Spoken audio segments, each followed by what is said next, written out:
Thank you. In the face of the diploma inflation, the importance of developing competencies with expertise and obtaining certificates are increasing. On the other hand, due to the pandemic, training online platforms has also become widespread. In this session, various topics such as the effects of distance education on formal education and effective students' career planning processes, and master-based leadership will be discussed. And I would like to introduce our esteemed speakers to this panel. Please welcome John Schwartz, Head of Global Business Development from edX. He is part of the team that drives edX engagements with prospects and partners, including foundations, NGOs, corporations, and governments, both local and international. Welcome, Mr. Schwartz. And please welcome Scott Shireman, Global Head from Coursera for Campus. He served as the founding Chief Operating Officer of the Berkeley Resource Center for Online Education. Welcome, Mr. Shireman. And please welcome Kemal Sayar, Professor of Psychiatry from Marmara University. He was a visiting professor at McGill University from the Scientific and Technological Research Council of Turkey. Welcome, Mr. Sayar. And a professor of educational psychology and teacher training from University of Peshawar, Pakistan. Please welcome Syed Munir Ahmad.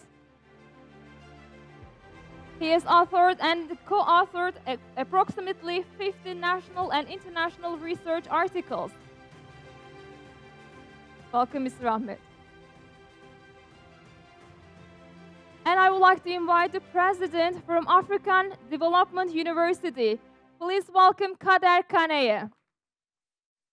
He founded the African Development University, the first non-profit university to prepare Niger and Francophone Africa's most talented youth to design and lead their nation's development as ethical and influential leaders in the public. Welcome, Mr. Kaneye. And finally, to moderate the panel, I would like to invite Ömer Avcı, Professor of Adult Education from Istanbul Medeniyet University. He has been a member of the faculty in the Department of Lifelong Learning and Adult Education in a College of Education at Istanbul Medeniyet University. The floor is yours. Thank you. Thank you very much. I think we are all, or at least some of you are tired and probably bored listening to long speeches. I'm not saying that the speakers were boring, not at all. Not at all, but you know, this the nature of learning and listening. So we know that when it's the time, you know, it takes long. The teacher takes long. The students get bored. So in the break time, with some of our speakers, distinguished speakers, we talked about the format. So and then we agreed on at least a couple of with a couple of them. How to proceed and what to do about the session, and then we said let's differentiate the session. So this would be a differentiated session, which means each speaker will do his part, his speech. I will direct a couple of questions, but it's up to them whether to give you know, a speech about those questions, or some preferred to do a Q&A session, like question and answer. So the audience, you can ask, you can direct questions to the speaker, and then so that the speaker can answer. And this would be more interactive and less boring, hopefully. So, let's start with Mr. Schwartz. And, excuse me.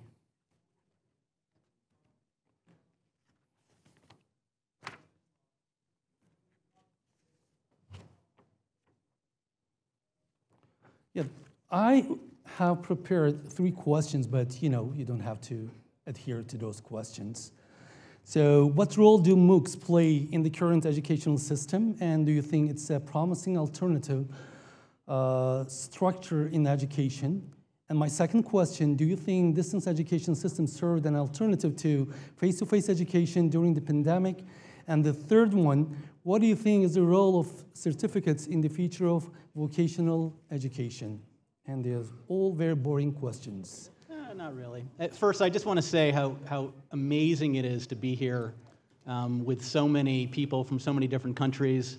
I was just telling Scott and some people at lunch that this was always on my bucket list of countries to come to. And I will tell you that the hospitality and the people that we've met and the culture and especially the food has been overwhelming. So I just really appreciative. I probably come at this whole MOOC thing and online learning from a slightly different perspective. In the current educational system, online learning is critical.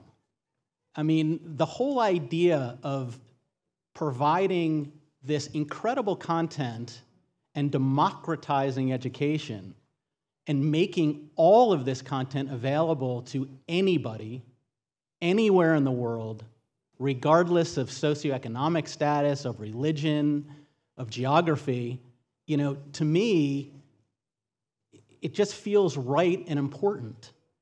And, I think that it's imperative that those of us that are in academia or in parts of academia embrace the importance of it. I always like to tell this story. If we think about, 10, 15 years ago, if I said to any of you, hey, Harvard and MIT are going to offer their content, the same courses that a student gets, to anybody, anywhere in the world for free, people would have thought you were crazy, right? I mean, that was only 10 years ago. You fast forward to today, and between Coursera and edX and the other great platforms, there is now tens of thousands of courses from the most preeminent institutions and enterprises on the planet. So what role do they play? Critical. We are now opening up the lifelong learning ecosystem to anybody, anywhere. And we are closing off that gap of people that were, one, smart enough to get into those elite schools and could also pay for it. So again, in our current educational system, the need to embrace and grow and use it as a tool is critically important. The second question, do you think distance education systems serve as an alternative to face-to-face during the pandemic? When I had to read that question many times. Of course it did. There was no option when in less than 3 weeks, tens and hundreds of millions of people flipped a switch and went online. Scott and I, and I'm assuming we both did the same thing, for years prior to the pandemic, we were evangelizing. We were talking to people about the value of online education and digital disruption. And you can imagine the pushback, people not believing how it was going to develop and how it was going to impact people. But the pandemic, as terrible as it was an inflection point. I don't know anybody around the world that didn't have to use some type of online learning, which leads me to higher education. If it wasn't for the things that we provide and the content we provided, tens of thousands of learners would not have been able to continue. If you think about all the courses between our two platforms brought into the university system globally, professors didn't have time to make all these classes online, so they were able to take existing classes in data science, data analytics, AI, machine learning, leadership, and infuse it into their curriculum so those learners could continue with the least amount of disruption. Now, I know it wasn't a perfect system for everybody, and it was very clear listening to the ministers yesterday, the challenges. I myself have 3 children at the time under the age of 13. Online learning was incredibly difficult. Teachers were not prepared, nor should they have been prepared, most importantly, to teach online. But they did the best they could. And I know we were lucky because we had internet connection, but for all those other countries that had limited, I think our collective heart goes out to how difficult it was at the time. And lastly, you know, I just want to say, and I'm sure Scott's going to talk about some of this, I think it's okay to be uncomfortable with change. You know, we speak globally around the world, and I can tell you from my own experience, which is pretty vast at this point, no educational system, no university, no K through 12 platform, no Ministry of Education has figured this out. It's incredibly challenging. This is brand new to the whole world of lifelong learning, but it will get better. And I think when you look around the room and you have these side conversations, we are all in this together. We are all going through the same pain points, and we will get through it, and this really will make a perceivable difference for hundreds of millions of people if they can just open their minds. Thanks. Thank you very much, Mr. Schwartz. We can have questions directed to Mr. Schwartz. Yes, please. The microphone.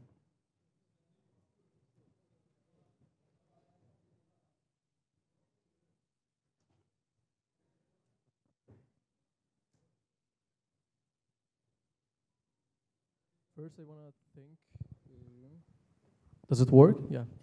First, I want to thank you for all your contribution. The question is, do you think the concentration that the student can give while he is having the face-to-face can be same with the online? Yeah, and actually that's a great question. You know, I think the important thing to remember here, it's not one or the other, right? And I think that's what everybody's confused by, and that's where that question came from. Online learning serves a very valuable tool on many fronts. One, it increases access. But for university students, it's a huge benefit because it gives you flexibility from the classroom that you did not have prior, right?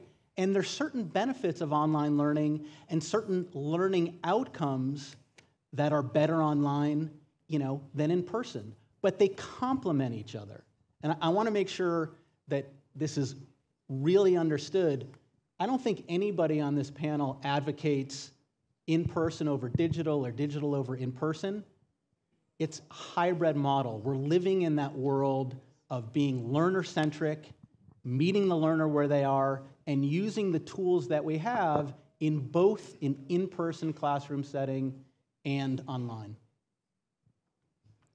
Thank you. My name is Garbaliyo from Ghana. My question is, when it comes to online learning, the major challenge has to do with accreditation and then also validification of the person behind the camera or behind the scene as to whether he or she is really doing the work. So how do we address this challenge?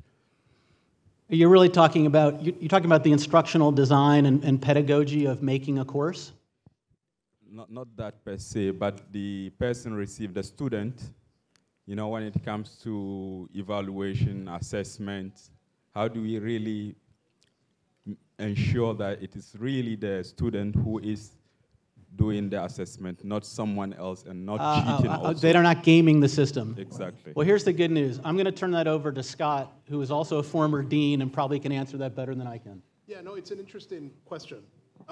And this is one of the things, I work with universities all over the world talking about taking Coursera content and how can they incorporate it into their curriculum. And so this is obviously a burning question for all of these universities. And I think there are several answers to this, right?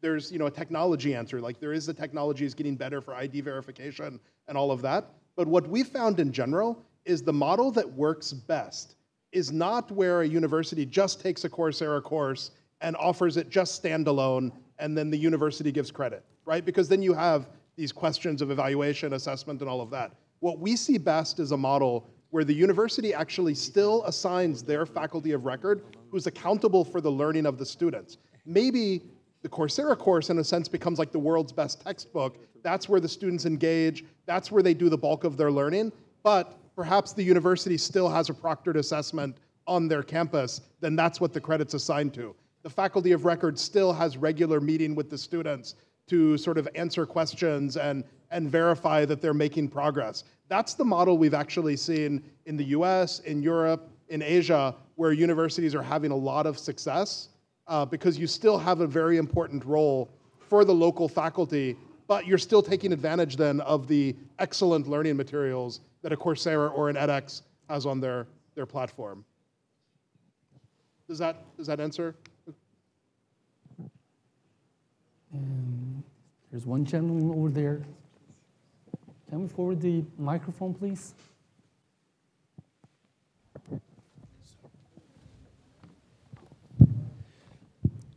I'd like to ask for your comment on the place of the theories of Kaneye and Piaget and Vygotsky in online learning. Could you enlighten us on that, please? My interest is in to what extent is the old going to be replaced by the new, or is there a position for an integration and a growth from a point? Maybe you want to take that? You want to take that one? Yeah, I mean, so I would say it's a yes and is the answer usually I would give in this, that I don't think what we're doing is going to replace wholly what's been done before. I think it's a matter of the best of what's been done before and the best of what we're able to offer together will provide something new for the students that will really be a special experience. I think a lot about this in the terms of a lot of the online learning that was done in the immediate pandemic, and this was to the question earlier about is online the same as in person, it was really how do we make the same experience that we've always had using these online tools. And I think that's the wrong way to think about it, because if you're just trying to duplicate what we've always done in a classroom, but now we're using Zoom, you've basically taken a class that used to meet Tuesdays and Thursdays at 11 in a classroom, and now it's meeting Tuesdays and Thursdays at 11 in a Zoom session. You haven't actually used the technology in a meaningful way to improve the experience, right? And so that's what I think about. How do we take the technology and actually build on what's great and improve the experience?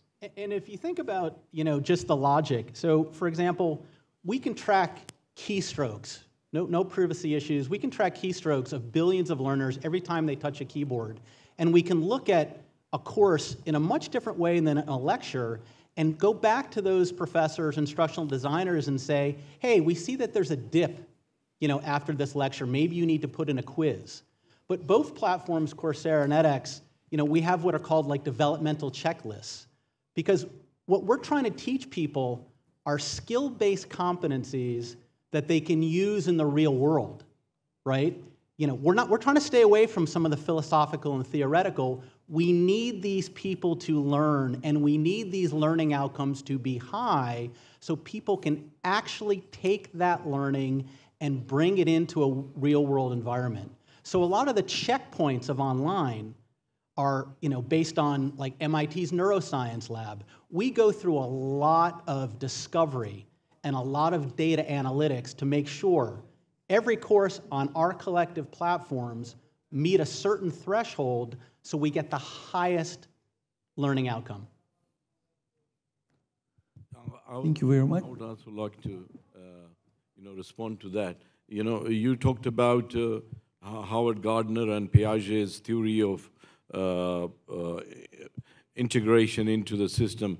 So I don't know much about online learning, although I've used it. But as far as a student of psychology or educational psychology, I would say that there, as my colleagues are saying, there has been a lot of effort on integrating the individual differences, the way people and children learn, the way they interact with media, the way they interact and make sense of the online platforms, and the way the different sort of colors and shades and all of that go in it. So when it comes to a content that is being uploaded, that has been uploaded because of the fact that there would have been so much underneath it or behind it that would have made sense to have and in terms of the glitches and the problems that would have been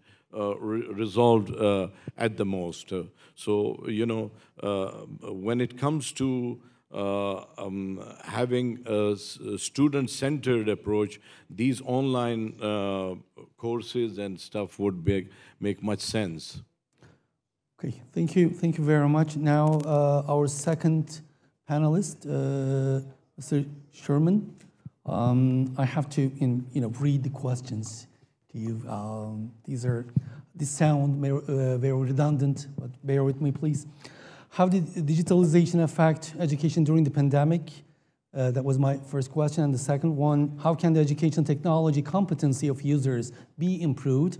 And the third one, what role do MOOCs play in promoting lifelong learning habits? Yeah, so great questions. So I would say, obviously, the digitalization had a profound impact on education during the pandemic, right? We went through a period where learning was disrupted for more than 1 billion students globally, right? I mean, this is something, if you think 3 years ago, I don't think anybody could have imagined this sort of scenario where globally, not just in an isolated area, but globally, students couldn't enter a classroom, right? And we got through this. I mean, we didn't get through it perfectly. There were bumps. There are obviously learning gaps and things that are now being worked through. But as a society, as citizens of the world, we got through this, and we did because of digitalization, right? Because of this competency that had been building for years, with edX and with Coursera and universities around the world preparing for online education. So it was a profound impact of digitalization. The other impact that I think is just starting to be sort of realized, it's maybe not so obvious, is the more indirect impact. Companies just went through the same thing of moving to remote work, and that's not changing, right? You can look country by country. The amount of people working remotely now is far higher than 2019 and is expected to increase. And so now we're going into this era where companies are not bound to geographies when they're recruiting talent, right? And so we've said for a long time, talent is distributed equally throughout the globe, but opportunity has not been distributed equally throughout the globe. But after the pandemic, we're actually going into an era where opportunity could be much more evenly distributed. Because companies, like I live in San Francisco, Silicon Valley, companies like Facebook can hire talent all over the world now. And that creates opportunities in places that maybe didn't have that opportunity. And that's also created challenges and opportunity for universities. Because now you need to educate students, not only for your local geography, but to be employees potentially at companies all over the world. And that's moving to education to be more skill-focused. And I think this is something that's a profound impact on education that is just starting to play out in what this is going to mean. To the second question, the EdTech skills. I would say it's interesting that the way this question is phrased for users. We have 107 million users on Coursera right now. In Turkey, we have more than 1 million learners. More than half of those million are university students. So I would say at the student level, there is no need to say educate on educational technology. Students, they're digital natives. The students that we're serving now, they get it. But there is a need to educate the faculty and the staff.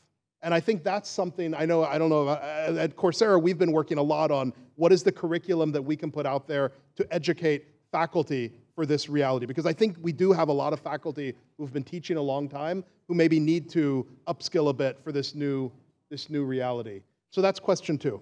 And question 3 then, MOOCs and lifelong learning. So in the US, we have this thing we call the 60-year curriculum.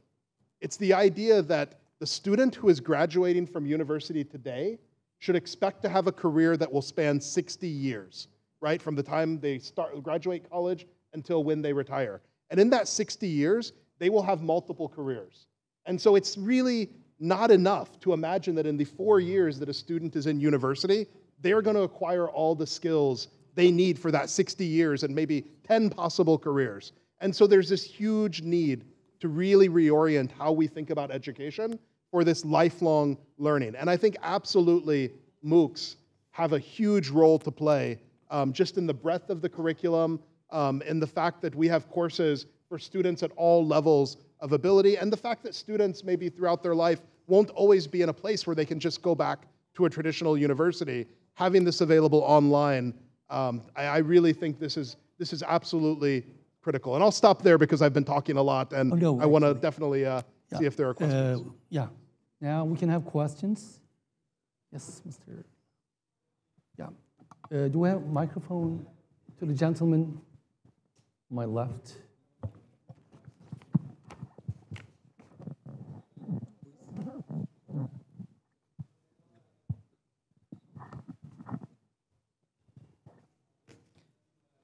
Assalamu alaikum, my name is Abdulaziz from Somalia. First of all, I want to appreciate the panel for opening a discussion of questions because it preempts questions and actually we can learn more from one another. My question is more of connected to the delivery of lessons for teachers through online. In class, it is face-to-face. They have eye contact with the students. They can be able to correct some things. If a student is not able to follow the lesson, the teacher can be able to recall the student. However, when you are giving online lessons, possibility is that most students, maybe some of them, their videos are off. They are online, you can see, but you cannot be able to assess whether this student is following the lesson. So what is your advice on how teachers can be able to engage learners online in a very effective way so that learning continues without disruption? And number 2, what is your advice on skill-based development on technology for teachers, and how do you think they can be able to easily adopt the same? Thank you. Yeah, great questions.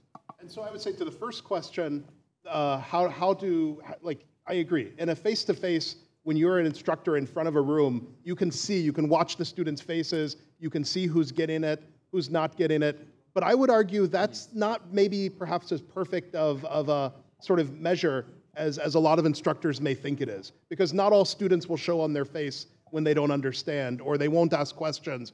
And so I would argue that online, while different, there's going to be a lot of tools that maybe didn't exist before that might even be more effective. And so John had mentioned earlier, right? When a student is engaging on a course on Coursera, we know like what part of the videos they're watching again, what part are they skipping. We usually have quizzes after they watch a video, so we can very easily sort of get a measure right after they watched a video of what did they get in or not get in.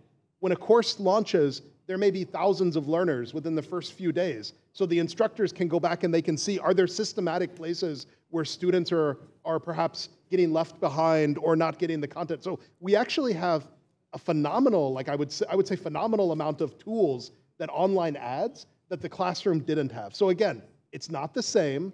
If we're trying to do things exactly the same as we did in the classroom, yes, there will be limitations and we will never be able to meet that standard. But if we think of this as this is a different approach, then there are a lot of things we can do. I'll give another example. One of the things that happens very often in classrooms in the US is real-time discussion. Often professors will cold call on students to kind of put them on the spot and make them kind of show their understanding. This works well for some students, but if you think about students where the language of instruction is not their native language, or perhaps students who are more introverted, or students who have anxiety, this actually is not a very good way for those students to demonstrate their understanding. And if you move online instead, perhaps you have an asynchronous discussion forum where the instructor can post questions and students can take time and compose their answers and really think through, suddenly you've actually improved the experience for all of those students I mentioned, like the students who language is a barrier or anxiety is a barrier. Suddenly they can participate more fully in the class than maybe they could have before. And I think if you look, there are many examples like this where there are just things that are different, but not worse, maybe not better, but they're different and they're equally effective, at least. And also, I just want to add, all the courses that they're taking online have open discussion forums. So no matter what time of day and where they are geographically, they can reach out to thousands of different people and have that interaction and dialogue and replay what they didn't understand or get answers. I mean, it's a very immersive, two-way engaging environment. It's not static person talking. By the way, I would like to encourage... I'll say something about it as well, because there is also a cultural, sociological connotation as well. You know, just looking at the audience, I can see some of the people, you know, participant dozing off, you know, because of the fact that they've had their lunches and they've had to listen to so many of the speakers. So I can see them because, you know, we interact with our students and I've been a keen observer. I can see some of my audience, you know, dozing off. Now that I've spoken, they won't go, they'll be a bit active. So, you know, the point that you have raised is very pertinent, and we have been, in our developing countries, because of the fact that, you know, many of our students are not that serious, you know, culturally and sociologically, they have ended up somehow in the studies that they are doing. You know, many of them may not, in face-to-face communication, they are not serious in those classes as well. So we have to make, you know, and strategize in such a way that we have to make them attentive as well as to be able to listen to us, to be able to decipher, decode, and be able to assimilate what we communicate to them. Partly it's because of the fact that for many of them, or a majority of them, most of the content that is communicated in face-to-face communication is theory for the sake of theory. So probably that is one of the reasons. And also, you know, since they have been, you know, right away from their early kindergarten, they have been conditioned to be able to internalize and memorize information, and that's the only way they can understand. So when we try to make them, you know, put on another path of self-discovery, self-imagination, they find it difficult to grapple with, or to, you know, they do not change the status quo. So that is, I think, probably one of the major reasons that when we went online, and this was my personal experience, even with my PhD students, that they would be, since there were issues of technology glitches, and in addition to that, we wouldn't be seeing their faces, so they would just be listening, they would be online, but they may have been dozing off, you know, working in the kitchen. Female would be working in the kitchen, helping their mothers and stuff like that. Somehow you will feel someone is in the market and something like that. So, you know, these are all, but there along this flip side, there's the beauty of this is that, you know, they tended to communicate very effectively, you know, through media, through WhatsApp, through Google Meet, and through Zoom. You know, there were communication increased, and that signifies the value that technology has been able to put in this teaching and learning. Okay, so actually we have a couple of questions that we can take some more questions for Mr. Shireman. And I would like to encourage the Turkish speakers also. Do not you know, stop yourself from asking questions. You can ask in Turkish and we can translate easily. But this gentleman, yes, please, go ahead. Hello. My question is, I would like to thank you, Mr. Ömer, for turning this to audience-centered. What you have done is right. Even when we are teaching, we don't own the whole thing. We pose it to the children and they give ideas. I thank you very much for that. So my question, they posed it to Schwartz, but I was not convinced about the assessment they mentioned with the online. It was about evaluation and assessment. So may I have a suggestion? The best way to assess this online is through project work.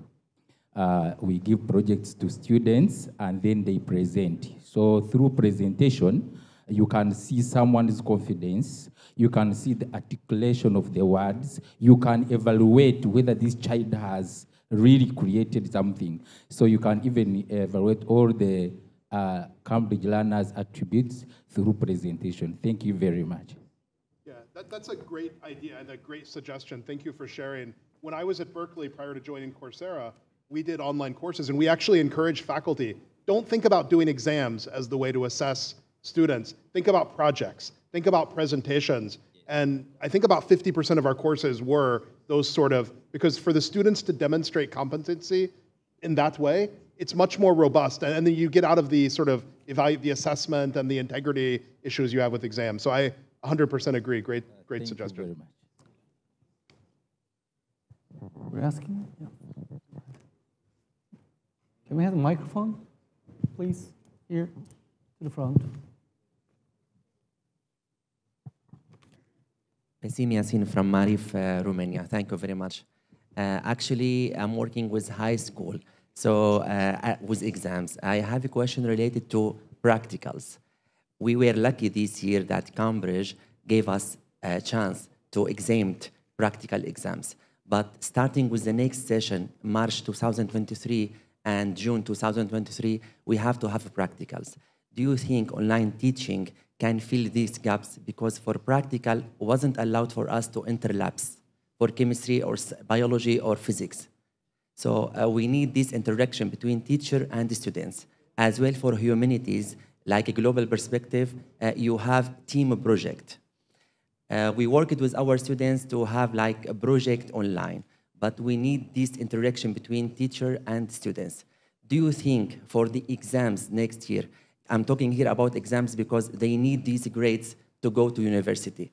So very important, this practical part, because if you don't have practical part, it means you will not get A or B or C.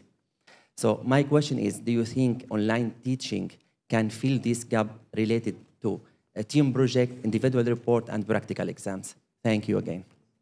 Yeah, and so practicals, we're talking about hands-on. I'm sorry, I just want to make sure I understand the language is different, I know, in the UK system and the American. We're talking about labs, like hands-on learning where students are doing like hands-on projects?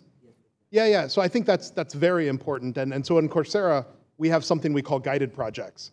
And this is something where an instructor will actually walk a student through a project, a hands-on project using a specific tool to do solve a specific problem.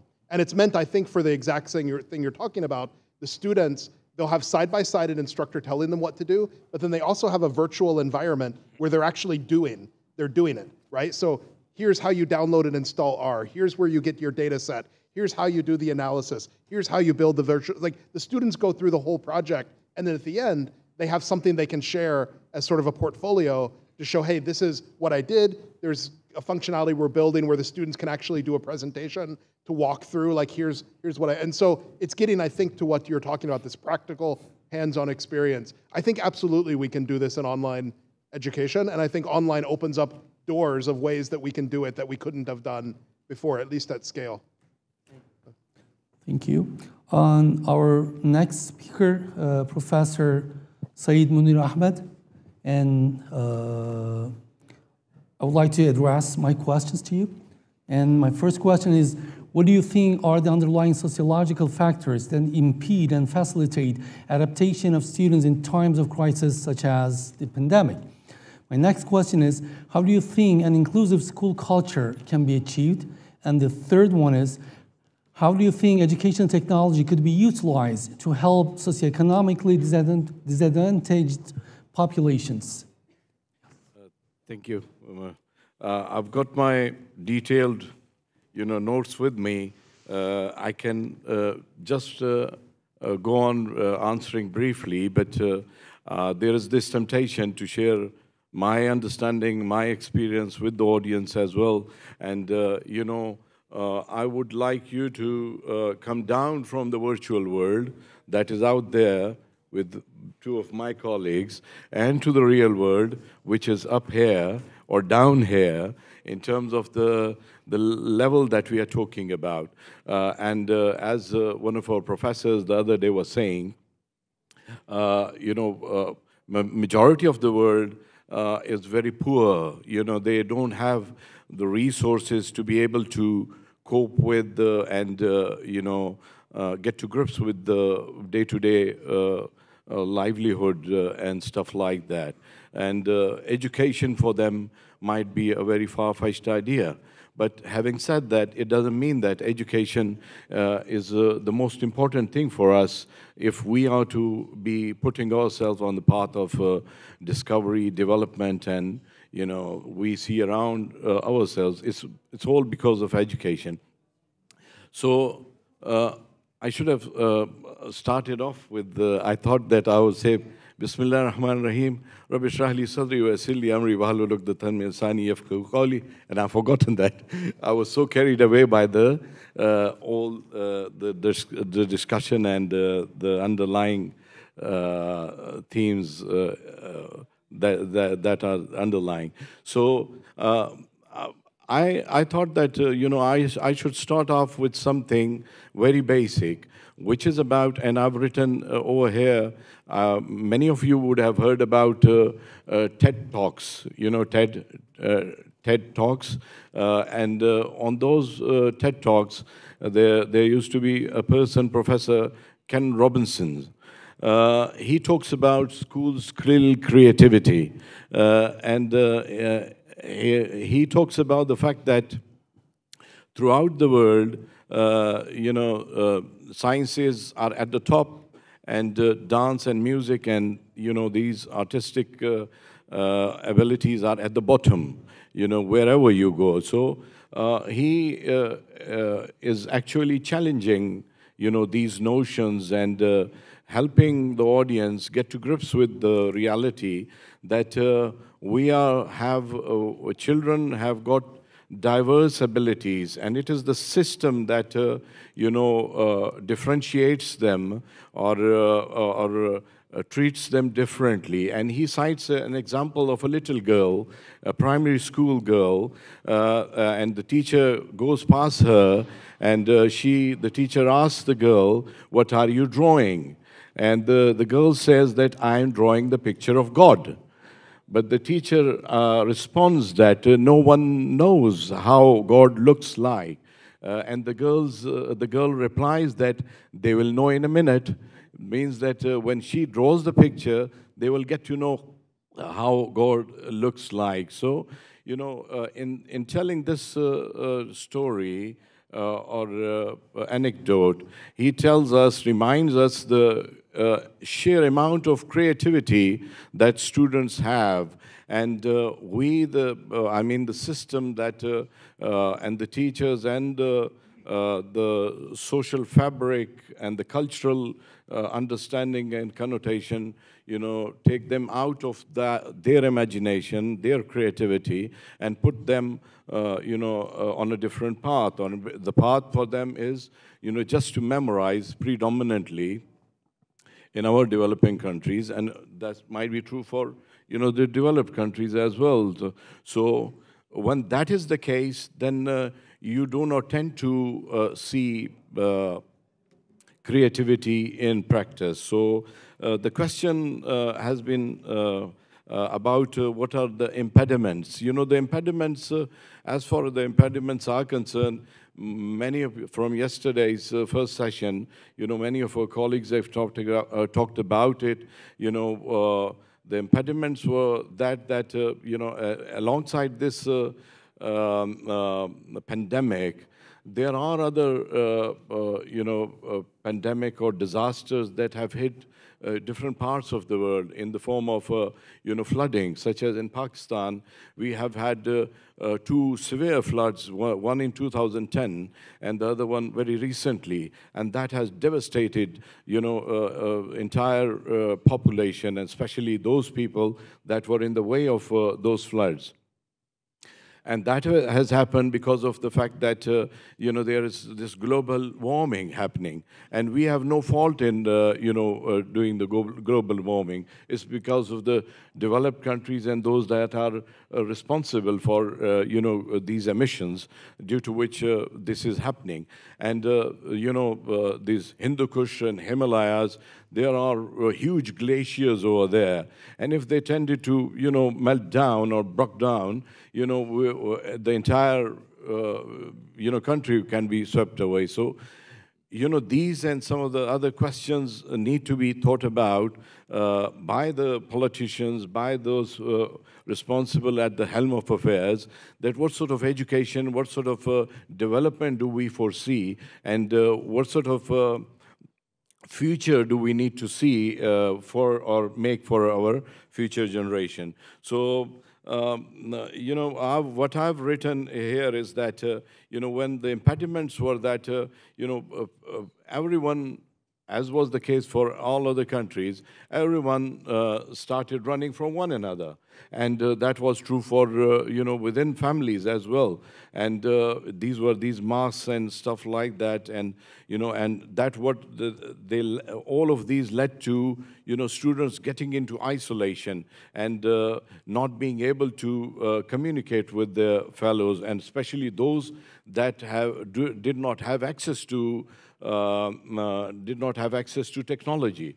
You know, it doesn't mean that they wouldn't have been living a good life, but whatever was there. So that was in the case of, you know, anxiety, depression, uncertainty, loneliness, laziness on the part of students, seclusion, and which affected all of us. And then there is this socioeconomic disparities. You know, I was listening to some of my colleagues, and I was telling some of my other colleagues that, you know, it's when you become an academic and you are in a developed country, you tend to get to a point and tease it out from every possible way. And, you know, your intellectual capital is very high. But you have to be, and that is partly pushed because of the agendas of universities, that you have to have, bring funding, as well as you have to write papers as well. But you have to be part of this entire, you know, human process, that you have to see, you know, what is the reality on the ground. And that needs to be given more importance. And this socioeconomic disparities meant that, you know, especially those that were in cities, they fared well compared to those children that were in public schools and that were at the lower rank of the socioeconomic ladder. So they missed on many things, and many of the pandemic resulted in the loss of the livelihood of the parents as well. So when that happened, they did not have any choice of you know, sending or spending on their children's education. So and many of them were forced to leave the schools, and they didn't join. And I'll be showing you some of the visuals related to that later on. So, and you know, in addition to being at the lower rung of the society, you do not have access to mobile phone technology and stuff like that. And even if you do, there will be 4 or 5 children in the family, so they will each one of them will be fighting for the rights of having to mobile phone access to the mobile phone, and that would be having a huge impact on students' learning. So There are other points, but I would leave it to the audience. And the positives, as I've talked about, the fact that parents had a huge role, and parents came to an understanding. Many of them would have been educating their children, and those that were not educated would have found themselves handicapped in terms of their children not going to school and not being able to educate because of the isolation that they were in. So, but the other positives are, as was the case for us as well, that in universities and colleges, we happen to, and for those of us that were not technology savvy, they were forced to engage with their students through internet and through Google Meet and through different sort of software, WhatsApp especially. So that provided a venue for communication with the student population, and in some way this resulted in some learning as well. So these were some of the positives that I can share with you, and then I move on to the second question. Was it the first which is answer about for the first question? Sorry?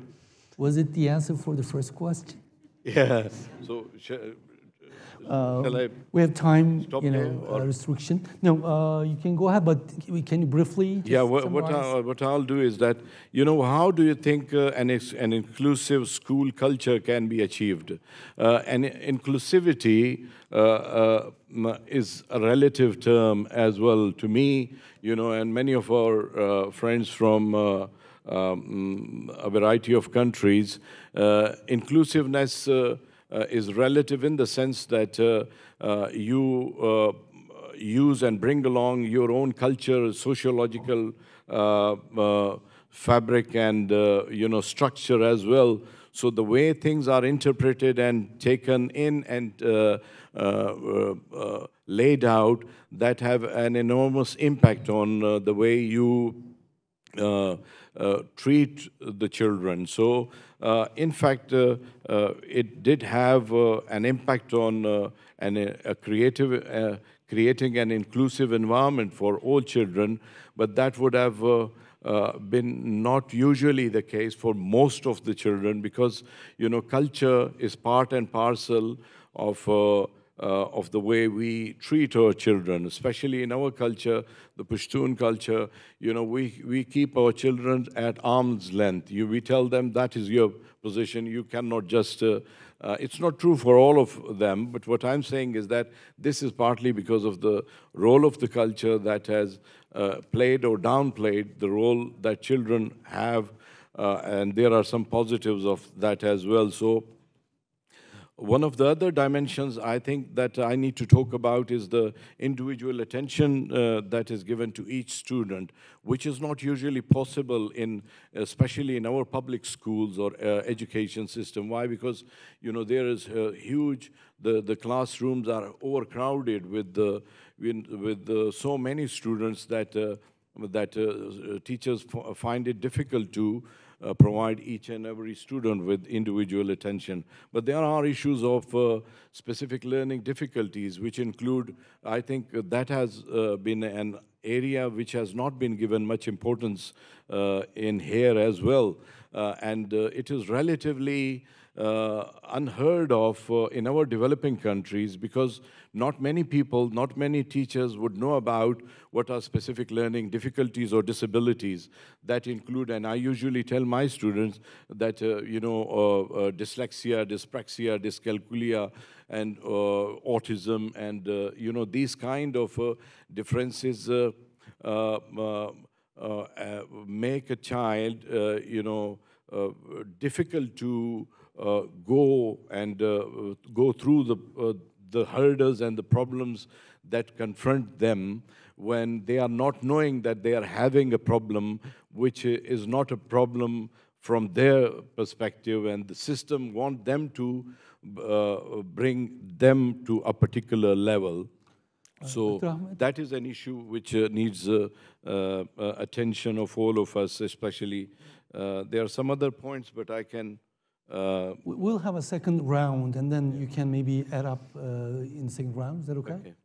For a couple of minutes, at least. Okay? Yes, okay. Thank you. Now, it's our next speaker, panelist, Mr. Kaneye. Am I saying correctly? Kader? Yes, it's okay. Okay, thank you. And my questions to you are, what challenges have you faced establishing a brand new university, and how did the pandemic affect your administration? And the next one, how do you think higher education could contribute to the welfare of the youth? And the third one, do higher education institutions provide the necessary skill sets for future jobs? You're right, boring questions. You can answer. Assalamu alaikum, everyone. Thank you for having me here. Thank you for inviting me, and thank you for the questions, who are great, by the way. I was just teasing you. I know I'm the last man standing between you and the end of this panel, so I'm sorry to keep you waiting here. But at the same time, I'm really impressed. I was thinking to myself, like, what motivates you to stay here in this room? I mean, it's afternoon, everyone is tired, we want to go back home. Even us speaking, we want to leave, you know? So you listening, I can only imagine. I was just wondering what drives you to stay here. And I think that's the exact same quality that the people who decided to stand when the pandemic hit, when everyone wanted to give up and wait until the end to start something new, some people decided to stay. Some call it resilience, some call it leadership, some call it drive. But I think that's what you have. So you can clap to yourselves. You really are some special people. Thank you. What motivated me to create a university, a private university? Well, it was related to my personal story, actually. I was born and raised in Niger. Niger is considered on many standards of measure as the poorest country in the world. Like even the countries in war, countries facing natural disasters, they are ranked in terms of like Human Development Index better than Niger. If you compound the last 5 years, the last 10 years. That's how they describe us in the world. The country with the highest population growth, almost 4%, the highest average children per woman, 7.9. You know, the GDP per capita is $500. That's how they talk about us. And people grow up really being convinced that they are kind of the worst people in the world, you know, at least the last. And I grew up like that, thinking I was really like part of the last people in the world. And I was fortunate enough to have my parents who really were serious about education. So when we reach teenage age, everyone drops out. But for me, it was not an option. My parents were very serious. And I studied like that without liking it until I got to high school. Got a scholarship to study in France.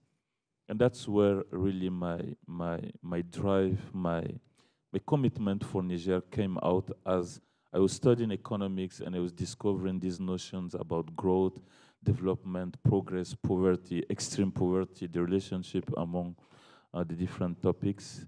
And I realized how fortunate I was to be there and how much I was spending compared to how much on average a Niger person will be spending. When I got this perspective by zooming out, I just realized that it was like God took the good fortune of the people of my generation and put it in me. And I felt like I needed to go back. Because when you leave Niger, you never go back. Never. Because it's like your parents sacrifice everything to save you.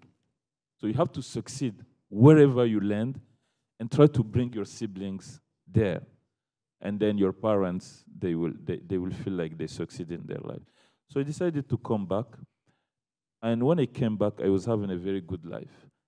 And I realized that the one thing that made a difference for me with the education I had. And I wondered, how can in the whole neighborhood only one person get out of the misery? I was living in a good place in the capital city. My kids were going to school in good schools. But when I go back in the weekends to where I grew up, their kids look like what they used to look like barefoot. When they are hurt, they wait for the thing to heal on its own. No Band-Aid, no nothing. There was still no water. The houses were still mud houses. And it was one generation already. And that's really when I wanted to, I was like, okay, if we can save one person with university, but how many people can go to France? Like one? And I wanted to have thousands of them. So I thought, if I create the same thing of learning environment that I had in France in Niger, I will produce 1,000 people every year. And these 1,000 people will go back and help their villages. Everyone can save a village at least. And when you make it to the top, you can save at least 10 villages. And people can, then development can happen. But then, this is French education. It gives you good ideas, but you never execute. So I spent 10 years working as a chartered accountant, fighting against corruption in Niger. I lost the fight. Of course, you never win a fight against corruption, but I was too young to know that.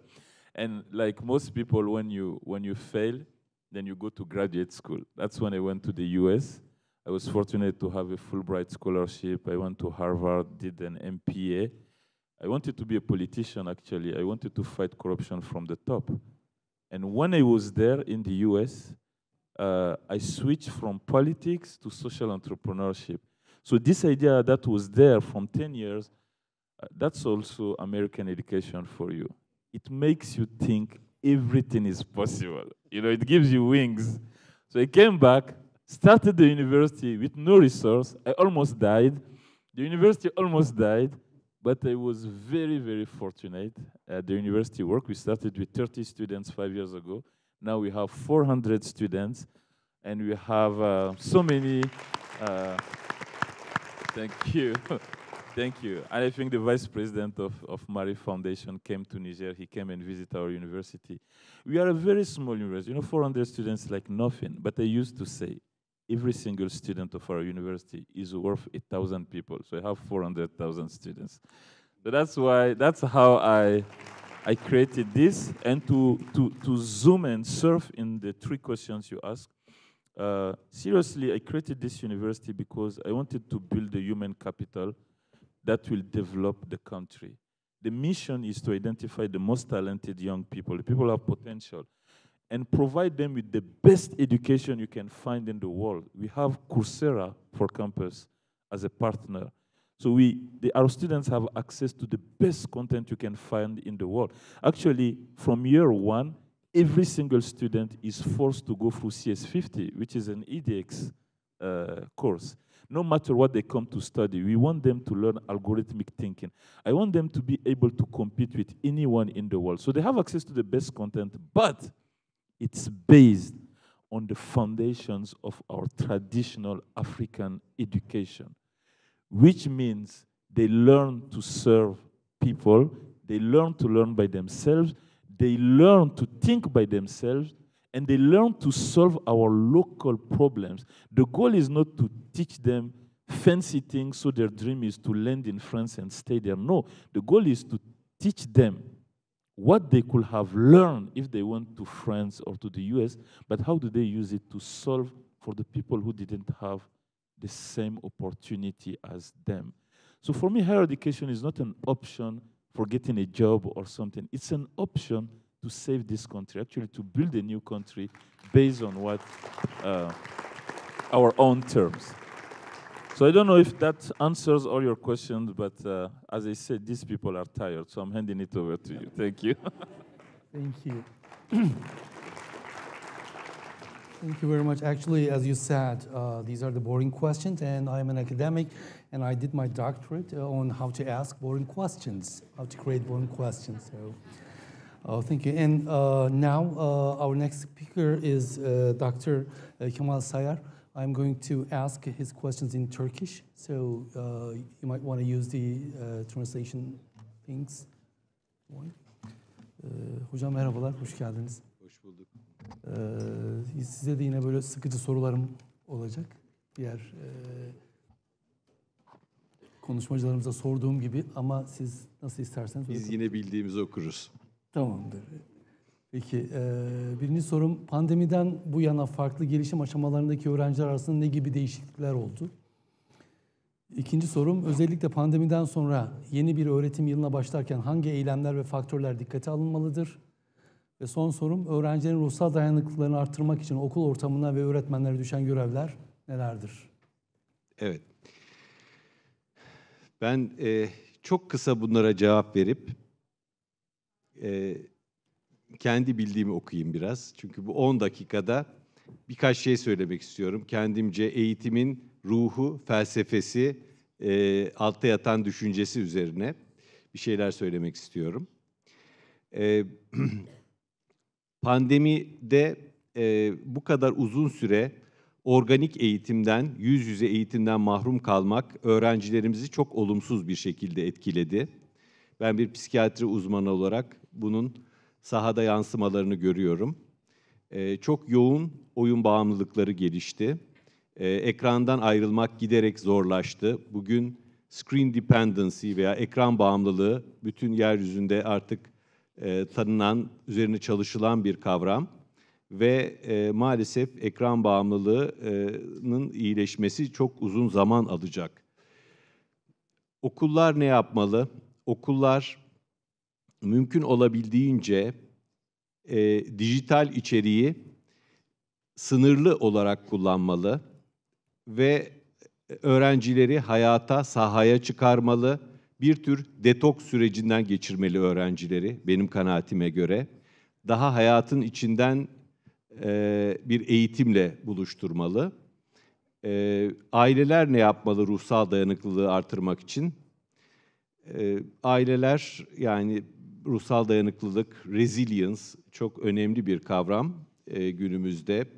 Yani bu zorluklardan yara almadan çıkabilmeyi ve daha güçlenerek çıkabilmeyi ifade ediyor. Aileler de çocuklarının ihtiyaçlarını, daha fazla ruhsal ihtiyaçlarını gözetmeli, daha uzun zamanlar onlarla birlikte olmaya gayret etmeli, daha fazla göz teması kurmaya çalışmalı. Çünkü bu ekran teknolojileriyle beraber en önemli yan etkilerden bir tanesi insanlar arasında iletişimin olmazsa olmaz bir parçası olan göz teması azalıyor. Bu bizi insan kılan şeydir. Yani beynimizde ahlak alanıyla görme alanı birbirine çok yakındır. Ve gözünün içine baktığımız bir insana kolay kolay kötülük yapamayız. Ekran teknolojilerinin çok yaygınlaşması ve gerçek hayatı domine etmesi bizde şiddeti daha kolay benimseme, ekranlardan üzerimize püskürtülen şiddet unsurlarına karşı duyarsızlaşma ve gerçek hayatta da şiddete duyarsızlaşma gibi problemler getiriyor. Birçok başka problem getiriyor. O yüzden organik saatleri, göz göze, diz dize, ruh ruha saatleri artırmak lazım. Buradan ben devam edebilir miyim? Tabii ki. Ben aslında bu soruyu provokatif bir soru olarak algılamış ve kendimce bir hazırlık yapmıştım. Bu soruyu şöyle anladım ben. Geleceğin eğitimi nasıl olabilir sorusunu teknik bir soru olarak değil, manevi bir soru olarak kendime sordum. Ve bu soruya nasıl bir cevap vermeliyiz? Onun cevabını kendi zihnimde aradım. Bizim sahamızda bir psikoloji kitabı vardır. Provokatif bir başlığı vardır. Der ki 100 yıldır terapi görüyoruz ama dünya daha kötüye gidiyor. 100 yıldır formel okul sistemine sahibiz ama dünya daha kötüye gidiyor. Okulda yanlış olan nedir? Bu soruyu sormamız lazım belki. Okulda neyi katmamız lazım? Neyi eksik bırakıyoruz? Teknik bilginin üzerine neyi eklememiz lazım? Belki bu sorularla başlayabiliriz. İnsan ruhunda sevgiyi ve hayatı diri tutan şeyler ekonomik ve teknokratik bir dünya görüşü tarafından baskılanıyor. Biz fayda insanı olarak tanımlandığımız sürece bilgiyi sadece hayatta işe yarar, bize maddi fayda sağlayan bir şey olarak algıladığımız sürece manevi zekamız da azalıyor, dünyaya bir şey katabilme kabiliyetimiz de azalıyor. Dolayısıyla bilgiyi acaba bir başkasını dövmek için bir sopa veya hiyerarşide, insanlar arası hiyerarşide daha üste çıkmak için maddi bir unsur olmak yerine kendimizi zenginleştirecek, dünyaya bakışımızı zenginleştirecek, dünyadaki çeşitliliği daha iyi kavramamızı sağlayacak, başka insanların yaşama haklarına saygı duyacak, empati ve sezgi melekelerimizi geliştirecek bir kaldıraç olarak kullanabilir miyiz? Bu tabii idealde hepimizin istediği ve söylediği bir şey, fakat acaba tabii bunu hayata ne kadar geçirebiliyoruz? Eğitim mihver değiştirebilirse belki bize tabiatı ve çevreyi tahakküm altına almaktan önce kendi nefislerimizi, kendi egolarımızı tahakküm altına almayı, zapt etmeyi, isteklerimizi sınırlamayı öğretebilir. Eğer tabii bizim talim ve terbiye olarak geçiyor eğitim sistemimiz eski adı. Biz talime çok fazla odaklanırken terbiye kısmına odaklanamıyoruz. Bu kısım terbiye ile alakalı. Yani öğretim değil, eğitimle alakalı ve sadece maddi olanın içe alınmasını değil, maddi bilginin içe alınmasını değil, manevi anlamda da ilerlemeyi bize ilham veren bir şey. Bizim daha fazla CEO'ya ihtiyacımız yok dünya olarak. Biliyor musunuz, çok enteresan bir, neyse söz meclisten dışarı. Yani bir istatistik verecektim, vazgeçtim durumun hassasiyetine binaen. Yani CEO'luk çocukların önünde bir hedef olmamalı. Meslek sahibi olmak, çok iyi doktorluk olmak, doktorluk yapmak, çok iyi mühendislik yapmak, mesleklendirme bir okulun temel hedefi olmamalı. Bir okulun temel hedefi ahlaken daha olgun, başkasının hakkını gözeten, nazik, adab-ı muaşeretten haberdar, dünyayı daha güzel bir yer bırakmak isteyen insanlar, bireyler olmalı. Bunu yapabilirsek eğitim belki gerçek manada bir hüviyet kazanacak. Yani bizim maddi anlamda fayda... Teşekkür ederim. Aslında az önce Kader arkadaşımız tam da benim söylediklerimin sahadan örneklerini verdi. Ben de onun biraz teorik altyapısını hazırlamış oluyorum veya söylemiş oluyorum. Yani mesele şu, biz hep dünya çocuklarımıza ne verecek diye bakıyoruz.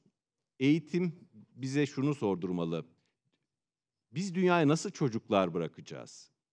Biz dünyaya ne sağlayan, ne veren çocuklar bırakmak istiyoruz bu eğitimle? Bizim temel meselemiz ve felsefemiz bu olmalı. Belki burada bildiğimiz ezberleri, Alvin Toffler'ın çok meşhur bir ifadesidir bu. 21. yüzyılın cahilleri öğrenemeyen, yeri geldiğinde öğrendiğini unutup sonra yeniden öğrenemeyen kişilerdir der. Belki bildiğimiz ezberleri unutup yeniden müfredatı yapılandırmamız gerekir. Ve kendinin farkında olan, alternatif eyleme biçimlerinin farkında olan, alternatif düşünme biçimlerinin farkında olan, başka insanların hayat biçimlerini ve seçimlerini anlayıp idrak edebilen, takdir edebilen, sosyal empati duygusuna sahip, kararlı ama rigid olmayan, kararlı ama katı olmayan ve stereotipik, basma kalıp düşüncelerden özgürleşmiş bireyler yetiştirmek bizim hedefimiz olmalı. Tabii öğretmen dostlarıma bir de şunu söylemek isterim. İyi bir haber, artık zeka üzerine yapılan çalışmalar zekanın bir sınırı olmadığını gösteriyor. Zekaya bir ket vuramayız. İnsan zihni gelişebilir bir şey. Dolayısıyla matematikte İngilizce'de, yabancı dilde veya başka bir derste başarısız olan her öğrenci özel ele alma yöntemleriyle mutlaka başarısı geliştirilebilir. Zekanın sabit bir şey olmadığını artık biliyoruz ve bizlerin de sabit yeteneklerle doğmadığımızı biliyoruz. Bir öğretmendeki arzu ve şevk bile bir öğrencideki cevherin çok daha iyi bir şekilde açığa çıkmasına ve kendini göstermesine vesile oluyor.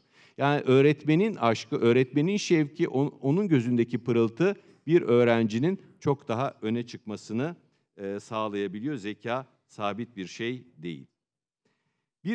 Tabii dijitalleşmeyle beraber az önceki çok değerli iki konuşmacımızın söylediği gibi çok yeni olanaklar önümüze serildi. İmkan sahibi olmayan pek çok insan internet üzerinden bilgiye erişmeye başladı. Fakat bir taraftan da doğru bilgiyi yanlış bilgiden ayırmakla ilgili sıkıntılarımız ortaya çıkmaya başladı. Acaba bir malumat çöplüğü karşısında mıyız sorusu meydana geldi, ortaya çıktı. Belki organik bilgi, yani yüz yüze bilgi ve doğru bilgi, çöplük bilgiyle doğru bilginin birbirinden ayrılmasını sağlayacak bir feraset, bir basiret sağlaması açısından, öğrencilerimiz açısından çok daha faydalı olabilir. Günümüz toplumunda artık öğretmenin sahnedeki bilgi adamdan yanı başımızdaki kılavuza doğru evrildiğini görüyoruz.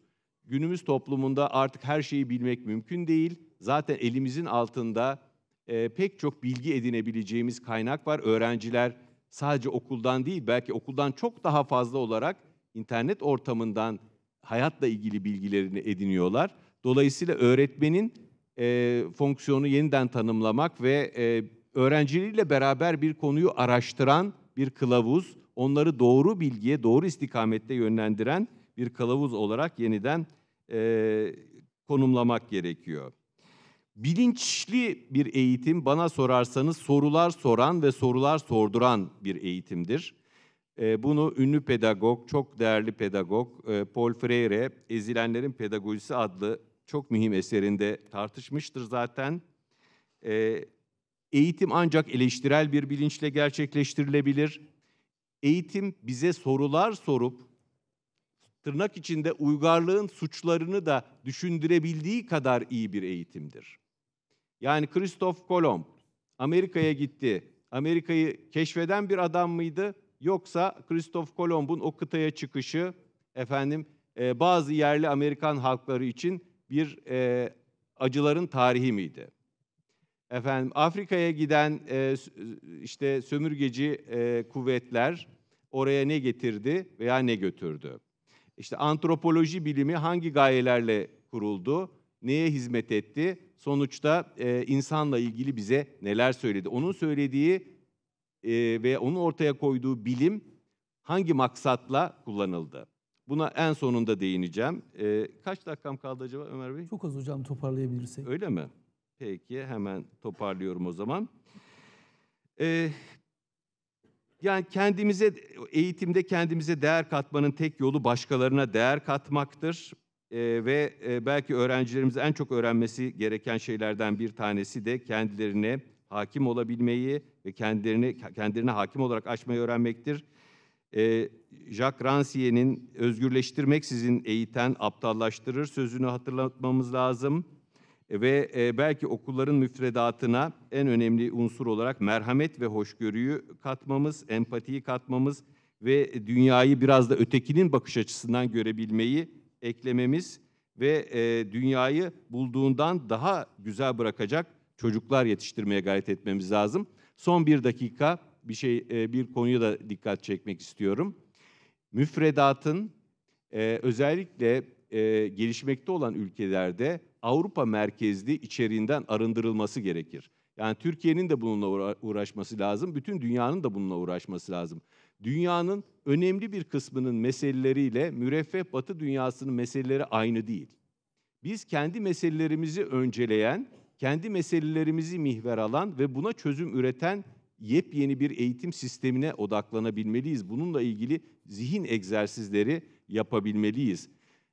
Mümkün olabildiğince özellikle sömürgeleştirilmiş ülkelerde, kolonyalizm tecrübesine maruz kalmış ülkelerde müfredatı dekolonyalize edebilmeyi başarabilmeliyiz.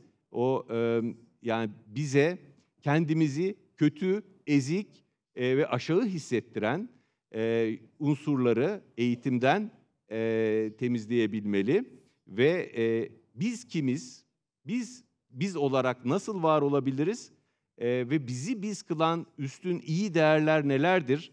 Kendimize güven duyabileceğimiz noktalar nelerdir?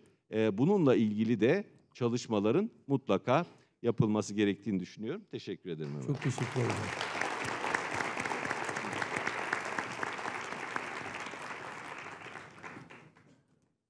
Now it's the second round, and in the second round, let's have a Q&A session about that.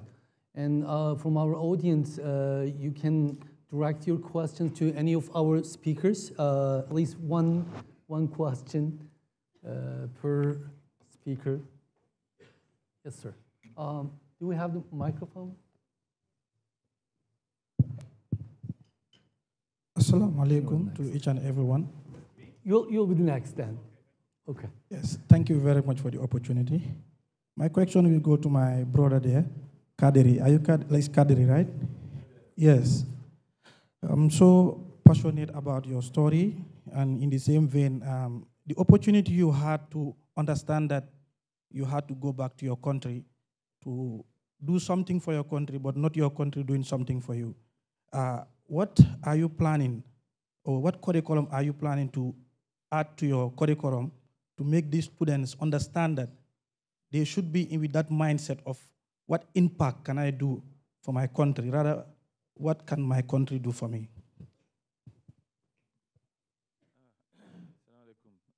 Thank you so much. Is it working? It is? Yeah. I thought it was not. Just before I answer to your question, can we take a second to appreciate the Turkish English translator? Yeah, he's excellent. This guy is amazing. So And I tried to practice my Turkish. I couldn't, so I put the earphones. And then you'll hear him, like, when he's lost, he'll go like, whatever, and then he skips, right? And sometimes, when he's excited by the idea, he's excited himself in his voice when the panelist was not excited. That's amazing, man. Big up. Congratulations. Yeah. Tell him to come outside. Yeah, you should come at the end so we can appreciate you the way you deserve. But we should give you an empathy reward. Yeah. You understand everything very well. Oh, thank you. You empathize very well. Individuals make the difference. I like that. Thank you. So to answer your question, how do we, because it's really not about me, how do we make sure our students understand this responsibility to give back?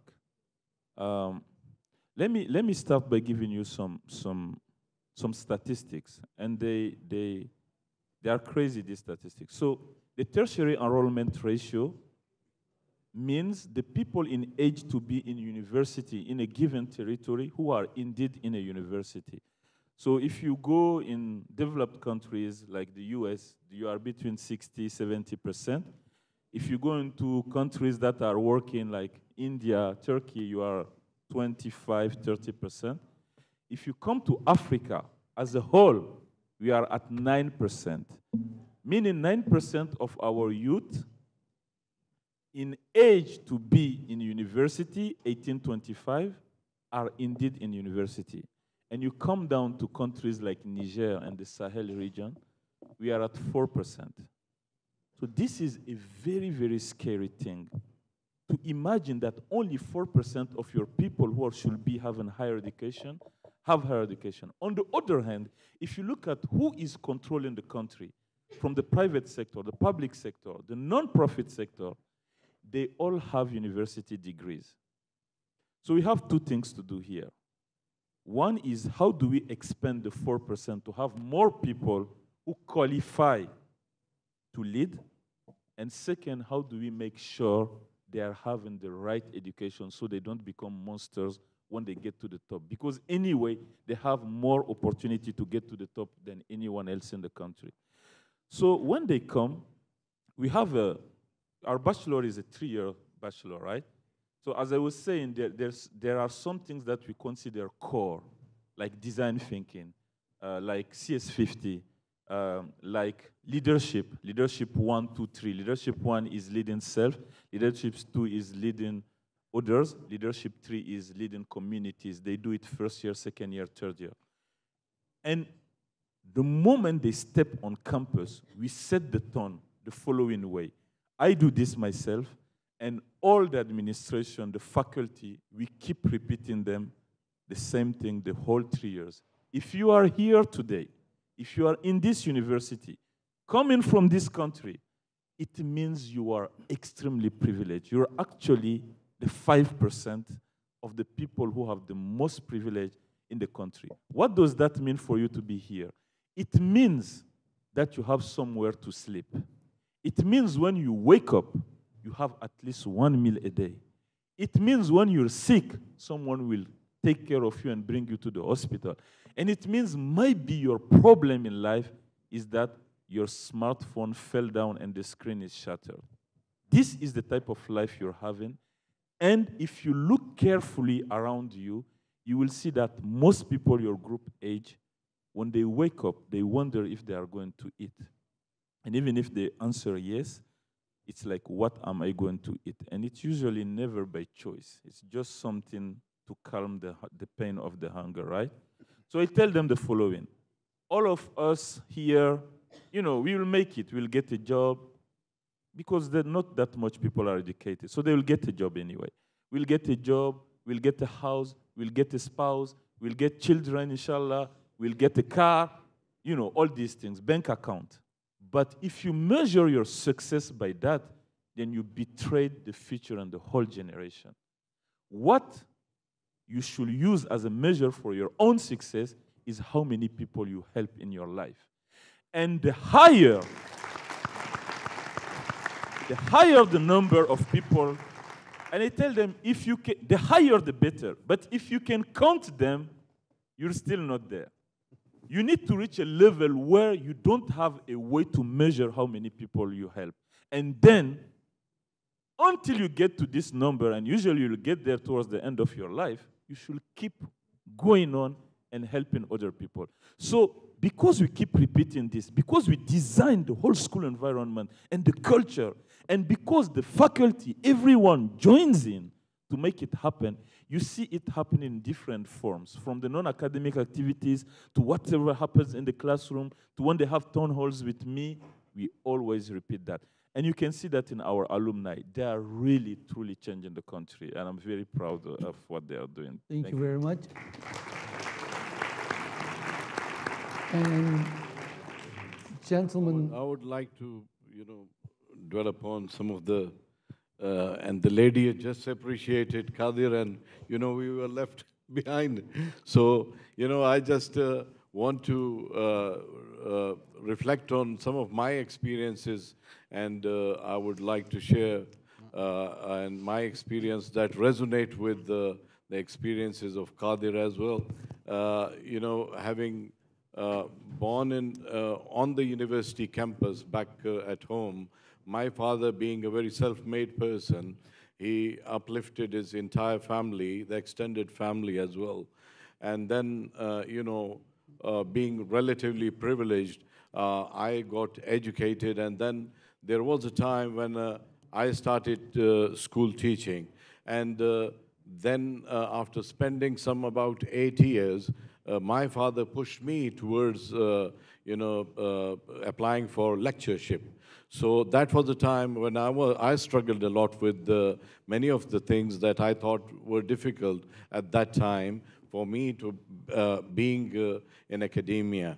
But that said, after some time when I became lecturer, I started to think about having to do my PhD from abroad.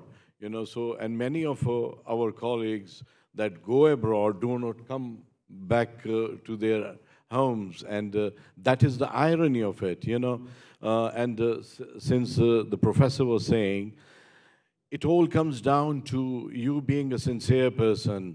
And I usually tell my students that if you're an honest, sincere, dedicated person, never ever you are going to get distracted or getting bogged down by the problems and the issues that come down your way.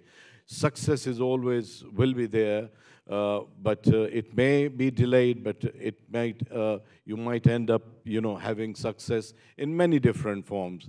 Success might be in the form of your health. Success might be in the form of the quality of the students that you graduate, and the success would be in the form of the conscience that you have, the clear conscience that you have in terms of the teaching that you deliver, no matter whether people appreciate or not. So, my experiences resonate with Kader's as well, that I decided to go back to my home, and most importantly for my parents. We care about our parents, and my father died in my hands as well. So had it not been due to that, I would have been mourning all of my life. So my mother and my father, I buried them with my own hands. So this is this is all what is our cherished history. So, being human, no matter who you are, being a better human is what makes us a better teacher. So you might be a Muslim, you might be a Christian or whatever, an atheist or whatever, but first and foremost, you have to be a very good human being. If you're a very good human being, you will be a good teacher, and you will be contributing to, in many different forms, to your students, and they'll be learning from you. So this is what I wanted to Thank you, Dr. Ahmed. Thank you very much. And the gentleman was waiting for to ask his question. Is it working right? Dr. Ömer, do you believe I was searching for you before the panel? And the reason, yes, for you. Okay. Because I wanted to ask you, if you please can open the floor for the audience to ask questions, but you did it yourself. So thank you very much. You made us involved and engaged in this session. I asked one of your staff, and they said, next year, inshallah, but you did it this year. So, clever move.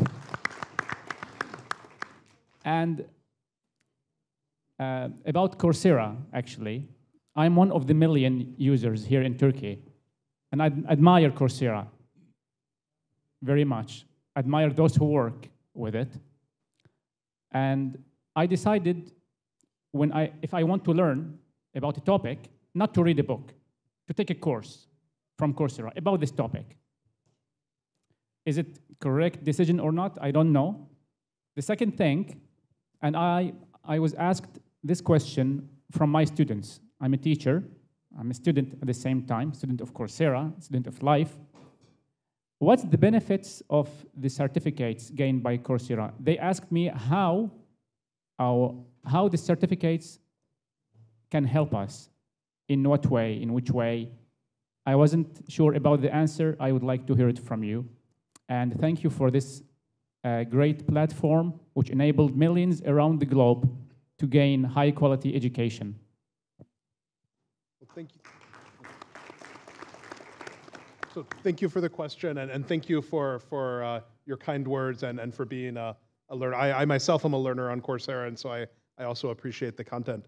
I don't want to get too much into sort of a pragmatic answer, but your question about the value of certificates, we've done some research recently around the world, and Turkey was one of the countries we did with employers and with students looking at the value of certificates, specifically those offered by industry was the main focus. And we found actually employers very much value these certificates, right? In terms of being more likely to hire candidates. So in Turkey, but all around the world, we saw this coming out. And so I think it is a very pragmatic, in that sense, benefit of these certificates when it comes to companies valuing them and valuing the skills. We see that companies around the globe are increasingly moving to skill-based hiring, meaning they're not just depending on the credential or the degree and assuming that the person has the knowledge, but really looking to hire people who have demonstrated they have the skills. And I think the certificates, whether it be from Coursera or edX, do a very good job of enabling the students to have something they can show. What about taking a course instead of reading a book about the topic? What do you think? Yeah, I mean, I've actually, even before I joined Coursera, so I was been in higher education my whole career, and I remember when Coursera and edX first came out in 2012, my immediate frame of reference was these are libraries of the future, right? Anyone before could go to a library and learn almost anything they wanted, and now we've made that much more efficient because now you can go to Coursera, you can go to edX, and you can learn anything you want. So I think that's actually a very good analogy, that taking a course on a Coursera or an edX is similar to reading a book, and it just comes down to how you learn. I like to read, but I also very much like to learn things on Coursera. I think the fact that a course is more guided, you have an instructor who's sort of curated the knowledge, I think that makes it a more effective way to learn, but also learning from books from primary sources certainly has a place. But yeah. Thank you very much. You made me happy. Thank you. Thank you. Bir hanımefendi vardı, evet. Öncelikle bu oturumda soru sorma hakkına sahip olduğumuz için Ömer hocam öncelikle size teşekkür ediyorum. Ardından benim sorum Kemal hocama olacaktı. Teoride çok güzel şeylerden bahsettik. Eğitimin insani yönüne, daha çok insanın sosyal yönüne de hitap etmesi için. Fakat bunu günümüzde pratiğe uyarlamak için illa programların değişmesini mi beklemeliyiz? Yoksa yarın öğretmen olarak sahada çalışırken pazartesi günü mesela öğrencilerin süreçte daha aktif olması için ya da öğrencinin insani yönlerine hitap edebilmek için neler yapabiliriz? Pratik öneriler rica ediyorum. Bir öğretmen bence çok şeyi değiştirir. Yani ben öğretmenlerimizi cevher avcılarına benzetiyorum. Yani her midyeden istiridye çıkmaz. Fakat derinlere dalan ve istiridyeyi bulmak isteyen, daha doğrusu her istiridyeden inci çıkmaz ama o inciyi bulmak isteyenler ancak o inciyi çıkarırlar. Yani sadece bir insanın şevki bile, bir insanın gayreti bile o sınıfta belki dünyaya çok olumlu tesir edecek bir insanı açığa çıkarabilir, onu öne çıkarabilir. Örnek olarak hemen aklıma Camus'un Nobel Edebiyat Ödülünü aldıktan sonra öğretmenine yazdığı mektup geliyor. Lütfen onu bulup okuyun. Bir öğretmenin itilip kakılan, kenarda bırakılan bir çocuktaki cevheri fark ederek onu öne çıkarması, onu taltif etmesi ve yüreklendirmesi sonucunda nasıl ilerleyebildiğinin çok manidar bir örneğidir. Ödülü alır almaz ilk mektubu ona yazıyor ve teşekkür ediyor ve sonra yazışmaları başlıyor. Dolayısıyla yani sistemin değişmesini beklemeden biz değişirsek biz de sistemi daha kolay değiştiririz. Hani meşhur sözü var ya Gandhi'nin, dünyada görmek istediğiniz değişimin bir parçası olun diyor. Bence çok güzel bir içgörü sağlayan bir söz. Önce biz başlayalım, bir yerden başlayalım. Teşekkür ederim. I think our session is over. So I'm sorry we cannot take any more questions. That would be the last question. So thank you very much for our speakers. Show the PowerPoint. Unfortunately, thumbs up. Well, just to give the audience a flavor of what sort of work we are doing with. Hopefully, maybe the next summit. Too bad to say. In the next summit, third summit. Let me give them a brief resume of what I wanted to that can be shown over here as well. You know, the thing I wanted to share, since it was all talk and talk and talk, and there was nothing visual in nature, so I thought that since our is the last session and people will be very much suppressed and depressed, I thought that I should share some of the visuals and photos and instances in which we at the university are working with some NGOs that are doing a very excellent work in the field, that there are 22 million. Assalamu alaikum. Why don't we do this? Those who are interested can reach out to him and he will send the slide by email. Will that work? Well, Great. Yeah? We can get your PowerPoint presentation if you would like, and we can send them to those who would like to receive.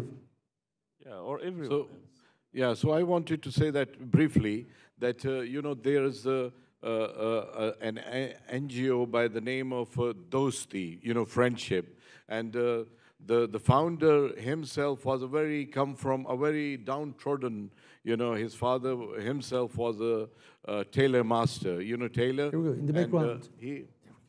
So he graduated as a, is there the,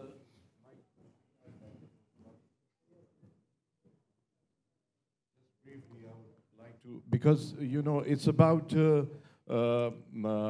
adversity and diversity and, you know, these kind of things, and also, you know, alternative pursuits in education. So these are some of the best examples about it. So in Pakistan, there are about, you know, 2.8 million children that are out of school.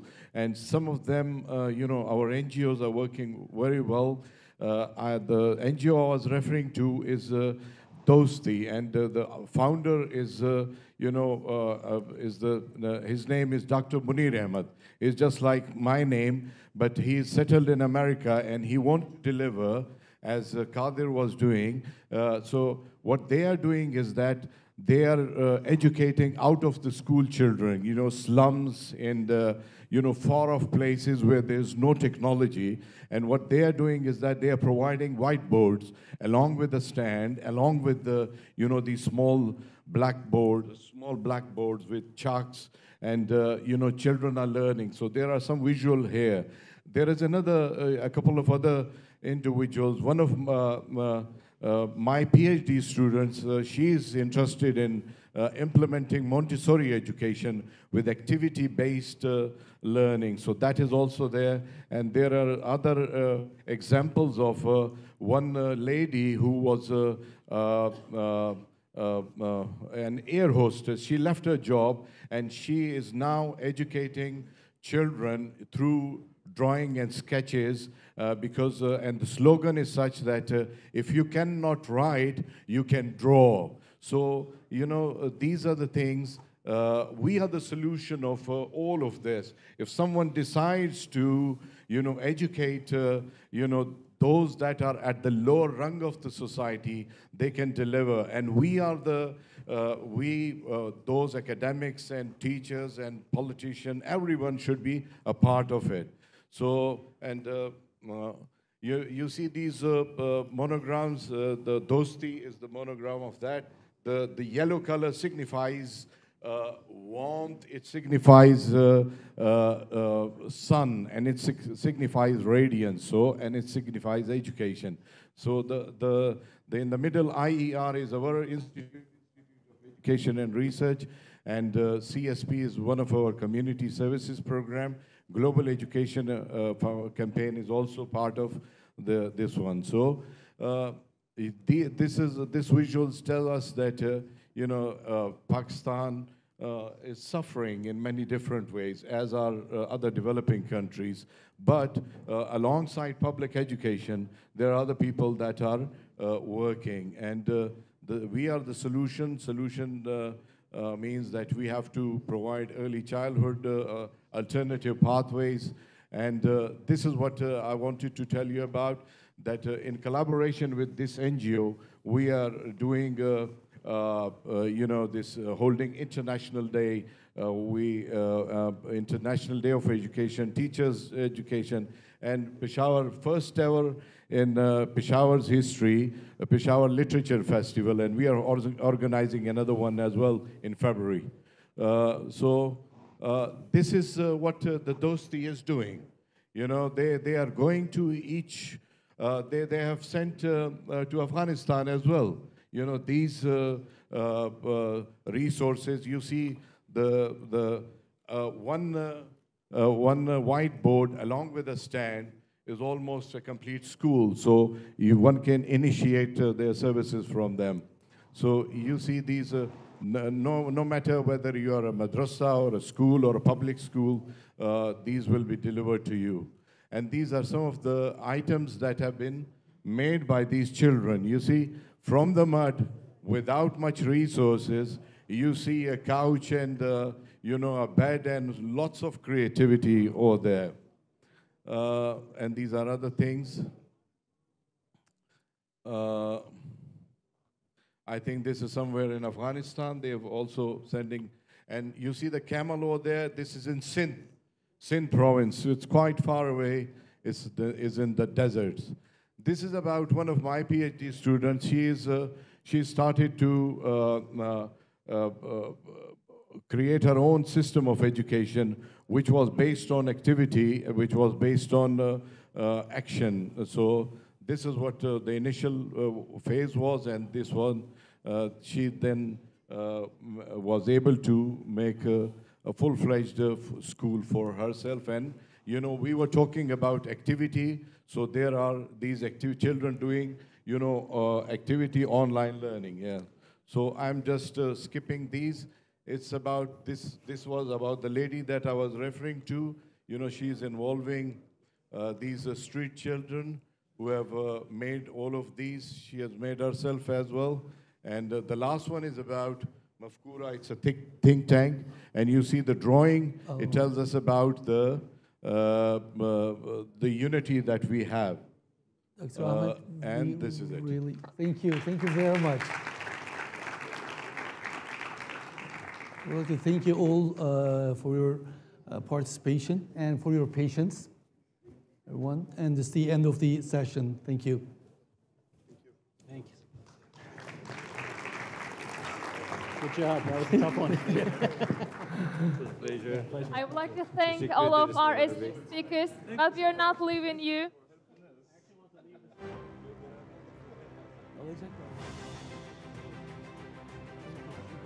Dear speakers, please don't leave this stage. I kindly invite the member of the Board of Trustees, Tuğba Işık Ercan, to stage to present the gifts to our panelists.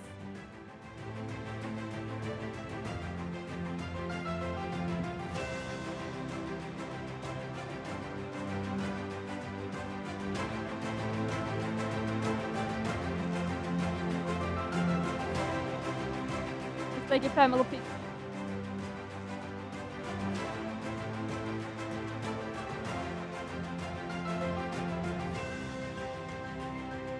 Thank you. And our first gift goes to our moderator, Ömer Avcı.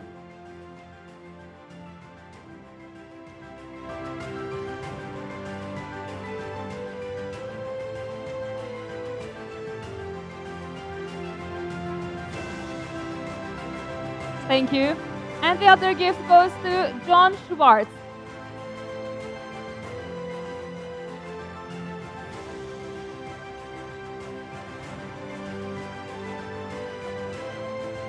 And the other gift to be presented to Scott Shireman.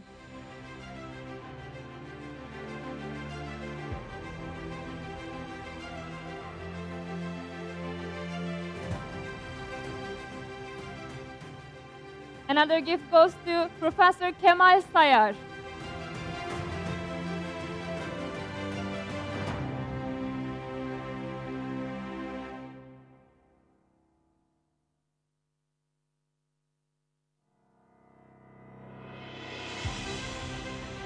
We'll present our other gifts to Syed, Munir, Ahmad.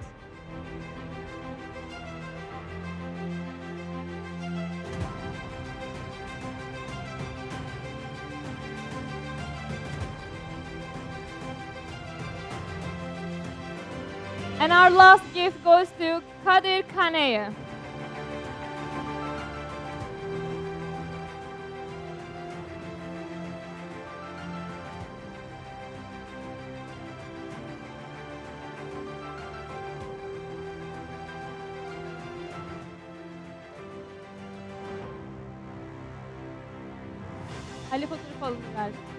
We thank all of our esteemed speakers. Thank you so much for being with us in this panel. Thank you.